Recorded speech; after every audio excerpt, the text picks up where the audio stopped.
Hot yoga's proper breathing techniques, pranayama. You may be struggling to make the sound on the inhalation. As I travel the world, I see it's almost like a silent movie. I can't hear anything. Nothing's happening. You don't hear anything. On the exhale, because it's through the mouth, it's directly connected to the throat. You can hear it. Yes, I can hear you now. If you're not able to make the breath sound like the ocean, on the inhalation, I'm going to show you how to do it, and it's a game changer. Breathing is such an important part of the process in yoga and hot yoga and all types of yoga, even in meditation. So I'm going to teach you the sound. I'm going to teach you how to make the sound to inflate your lungs. Bikram always says full lungs. What does that even mean? And I guarantee it's going to empower your practice, empower your life. So why is it easier to make the sound on the exhale? Because the mouth and the throat are directly connected. We call it throat breathing. So when you're exhaling, there's a direct connection between the mouth and the throat.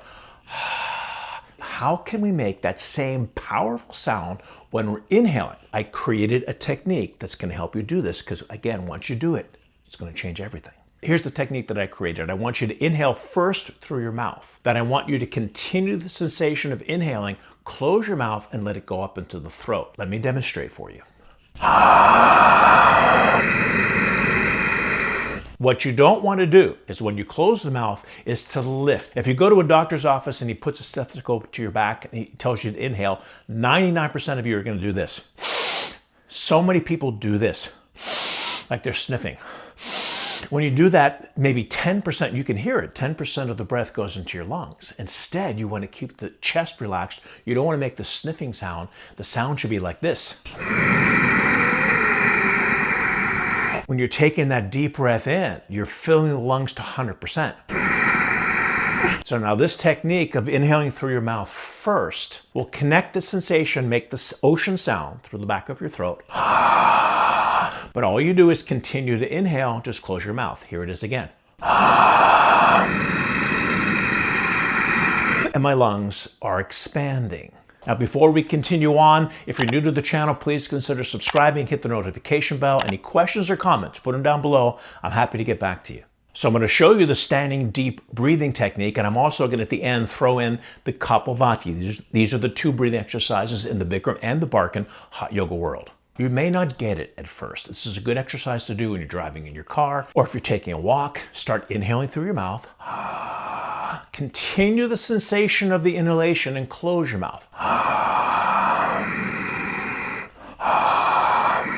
And eventually, once you can get that placement down, sort of a mind-body connection, once you can get that placement down, it's like walking and chewing gum at the same time, then you won't have to inhale through your mouth anymore. You can start right with the nose, like so. 90% of meditation techniques are pranayama techniques, so you can do this in meditation. Ujjayi, the ocean sound, it will empower your entire practice. Now, on a side note, my channel is designed to help you improve in your practice, and I created a free PDF. It's called 5 Hot Secrets to Instantly Improve Your Practice. I put the link in the description below. Click on that link, and I'm going to give you 5 secrets. Click on that link right now. It'll help you improve your practice instantly. Let's go to the yoga studio and show you the physical motion of the standing deep breathing. So what most people do is they bring their head back or the head forward too fast. So with the help of the jet, are you smiling? She's going to start by bringing her elbows up to the ceiling on the inhalation. And now watch your head goes back in 1 second, and then the elbows come together. So it's 1 second for the head, 5 seconds for the arms. Same thing, the head comes down right away, and then the arms come up. Too fast. So what we want to do is coordinate the whole thing together.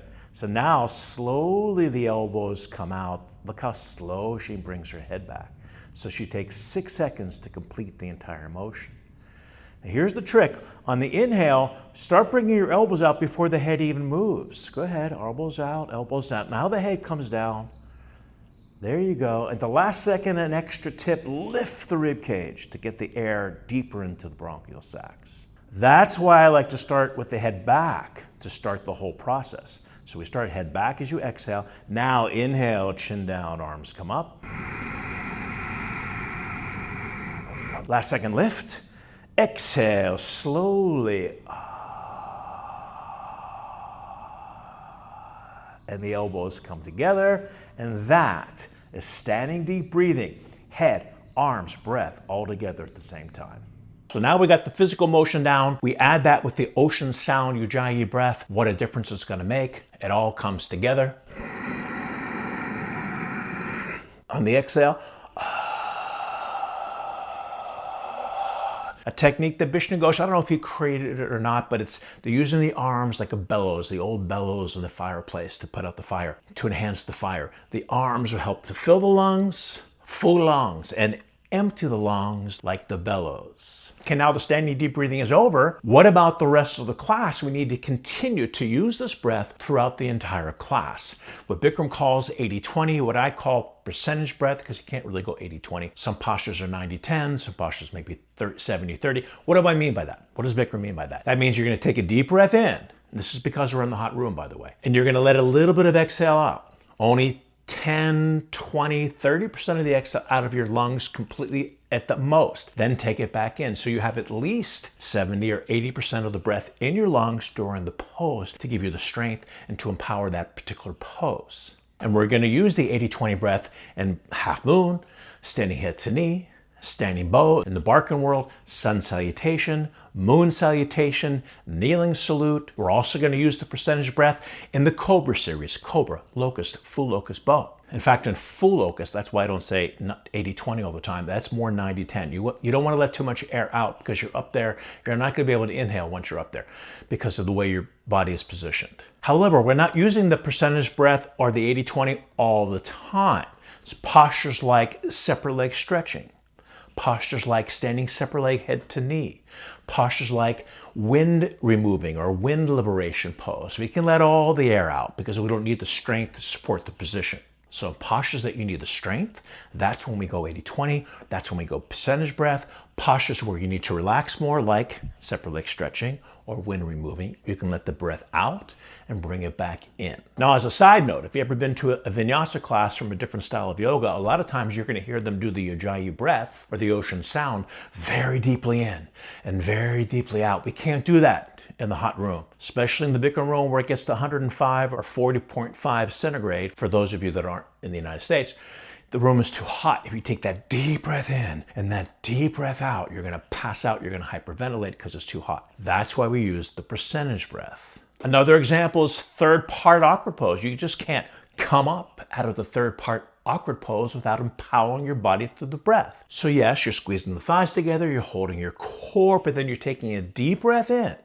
That's going to inflate the lungs. Once again, Bikram's favorite saying, full lungs. And then as you come up, a little bit of exhale. You can't just hold the breath and come up. Like a bodybuilder, he's not going to just hold his breath and lift the weight. As he lifts, he takes a deep breath in, and as he lifts the weight, he times it, he exhales to give him that range of motion. Same thing here. You take a deep breath in, and just a little bit of exhale as you come up, keeping the core and the Mula Uddiyana Bandhas engaged, keeping the back as straight as you can. But if you don't take the breath, you're not going to empower yourself, and you're going to find yourself lurching forward all the time. So even if you're strong enough to come up with a straight back, if you don't empower yourself with the breath, you're losing most of your potential.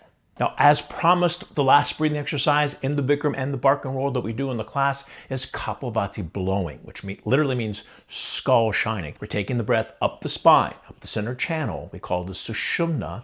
As we exhale, the stomach pulls in to shoot the energy up to brighten the aura. That's why they call it skull shining. We brighten the aura. In other styles of yoga, they actually do Kapalbhati in and out through the nose. In the beginning of the class as a warm-up, we do it at the end of the class as a cool down and to channel the energy up that center channel, the Sushumna Nadi, to take advantage of the wide open spine we've created during the classroom. Proper position is to sit on your heels. You can also sit with crossed legs, what we call Sukhasana or easy pose. Hands on the thighs. You're going to exhale through your lips like you're blowing out a candle. Each time you blow out, stomach comes in. The inhale is silent. It's like a catch breath. And I also want you to make an SH sound, which helps to reduce phlegm. Let me demonstrate Kapalbhati for you. Shh, shh, shh, shh, shh, shh, shh. As the stomach comes in, the energy shoots up the spine, out the Kapalbhati, the skull, to brighten the aura. The advanced version is coming in and out every other time because it speeds up. So the mantra for the advanced version, which by the way we do in the Barkan Advanced class, the Barkan Method Level 2 and 3 trainings. If you're interested in taking a Barkan Level 2 and 3 training, I put links in the description below. It's faster, but what's more important than the speed is rhythm and volume. You want to speed it up, but not so fast, because you don't want to go because then there's no rhythm happening. There's no rhythm and there's no benefit. Rhythm and volume is key. So you can start out slow, again, making that SH sound. And then as you get into it, you can start speeding it up more. Now my stomach's going in and out every other time. Once again.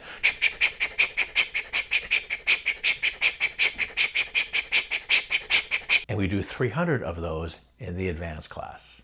Understanding these techniques, not just the physical motion of understanding how to do standing deep breathing and Kapalbhati, but understanding the placement of the breath. And not just for these two exercises, for your entire practice. Take it into your meditation, take it into your life, and change your life with these techniques. So that's our episode for today. Thank you so much for watching.